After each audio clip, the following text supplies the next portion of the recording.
All right, before we get into our great panel that we have in a moment or two's time, the Energy Minister, Josh Frydenberg, was disappointed with what I had to say at the start of the show yesterday when I seemed to call out what he had to say at the National Press Club, essentially saying that power prices could be dropping by July. I think this is a problem because if they don't actually start to drop, well, then it becomes a political problem. So we had a chat about it today. Here's Josh Frydenberg from our Melbourne studios today.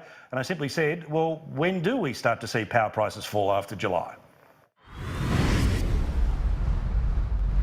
Well, based on what we know today, I would say they should. And we're calling on the energy companies to pass on the reductions that we've seen in the price of gas since the Turnbull government's intervention, as well as the reduction in the forward curve for the wholesale price of electricity, which is above 20% down. So there are some good signs in the energy market. As you know, the market hasn't been delivering on consumers, for consumers. We've seen prices too high, we've seen reliability under threat, and that is why we need to get the market working. That's why the National Energy Guarantee is important, but there are also some good signs that we're starting to see. But the room that you're leaving yourself inside what you just said, Dean, and what you said at the press club yesterday, is if the power companies pass it on, is your expectation that this is going to be similar to when the Reserve Bank cuts interest rates, but it always takes them a little while to pass that on to people, but of course as soon as they go up, instantly consumers have to pay more. What indication do you have from the power companies that they would do anything but pass this on to consumers? Well, I have no indication that they would do anything but pass it on to consumers, but at the same time I'm calling upon them, both publicly and privately, to pass on those lower costs to consumers when the next round of prices come in July. And that is why it is important that we make the case for lower power prices. That is why we need to do everything possible to ensure that we get the wholesale price of electricity down, that we get more gas into the market, and that we get a better deal for Australian consumers from their retailers. When big decisions were made towards the end of last year, as you say, about things like gas and we moved towards the National Energy Guarantee, the suggestion was that something would happen after the next election, that it would essentially be multiple quarters before something started to happen. But you're saying something can happen before the next election. Give people an idea of why that timing has changed. Well, there are two different things that you're talking about. The National Energy Guarantee, we're hoping is agreed between the Commonwealth and the states and the territories this year, and that will come in from 2019-2020.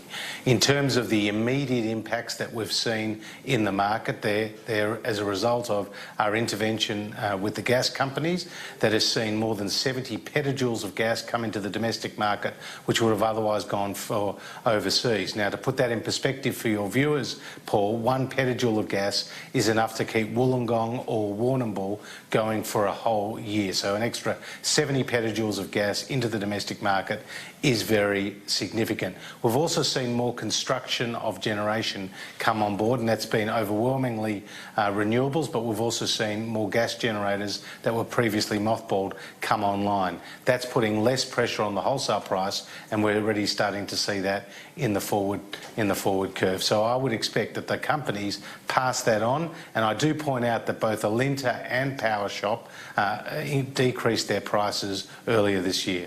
So are we talking about, in practical terms for the people watching this show, single digits or double digit drops in power prices potentially from July? Well, I'm not going to give you an exact number because we still have some time to go between now and July. But what we have seen is that the wholesale price of electricity, which is 1/3 of people's overall bill, has come down between 20 and 25%, depending on the state, due to a whole range of factors, obviously some of which are a product of the government's intervention.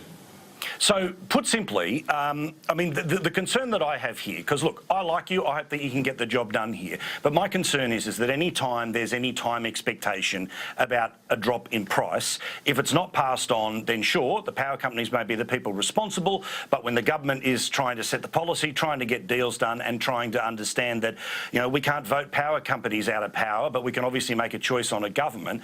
My concern is that if this isn't passed on, do you expect, though, that there can be some political political consequences for you guys if the power companies don't do what you expect them to do and if power prices remain stagnant or keep going up for some people?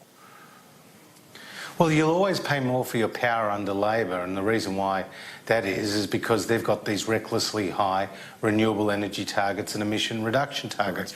Don't forget, when Labor was last in power, electricity prices doubled, and when we came in and got rid of the carbon tax, Paul, we saw the biggest single drop in electricity prices ever recorded. So we have inherited a big mess. We're trying to fix it. That's why we've intervened in so many different areas. Again, the National Energy Guarantee is critically important.